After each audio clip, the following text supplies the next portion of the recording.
Hi అండి, welcome back to my channel. రీసెంట్గా ఒక పెళ్ళి అయితే జరిగింది మా రిలేటివ్స్లో. పెళ్ళి అయిపోయిన తర్వాత అమ్మాయికి అబ్బాయికి ఒడిబియ్యం పోస్తారు కదా, ఆ టైంలో అలా ఒడిబియ్యం పోసినప్పుడు ఇంట్లో అందరికీ స్వీట్ చేస్తారు. ఆ స్వీట్ ఇక్కడ మేము చేస్తా ఉన్నాము, ఓలిగలు చేస్తా ఉన్నాము, ఇంకొంతమంది దీని భక్షాలు అని కూడా. ఇలా అందరూ కూర్చొని మాట్లాడుకుంటూ చేసుకుంటూ ఉంటే టైం అనేది కనిపించదు. ఈ లైఫ్ మనకి సిటీ లైఫ్ లో అంతగా కనిపించదు. ఈ విధంగా చేసుకుంటూ మాట్లాడుకుంటూ ఉండేది మన విలేజెస్ లోనే ఉంటుందండి. సిటీ లైఫ్ లో అసలు ఉండదు. ఒకరే చేసుకోవాలి, అంతకంటే ఎక్కువ ఉండదు అన్నమాట. నాకైతే ఇలా ఈ ఫీలింగే అనిపిస్తుంది. మరి మీ అందరికి ఎలా అనిపిస్తుందో ఒకసారి చెప్పండి కమెంట్ సెక్షన్ లో. మీరు కూడా అందరూ ఇలానే చేసుకుంటారని అనుకుంటున్నాను. ఇలా కూర్చొని మేము దగ్గర ఒక 2 kgs వరకు చేసాము. చాలా సూపర్ గా వచ్చాయి. టేస్ట్ కూడా చాలా బాగుంది. పెళ్లి కొడుకు పెళ్లి కూతురు కూడా సూపర్ గా ఉన్నాయని చెప్పారు.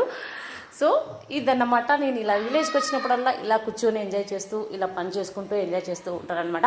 సో నచ్చితే లైక్ చేసి సబ్స్క్రైబ్ చేసుకోండి. Thank you for watching. By by.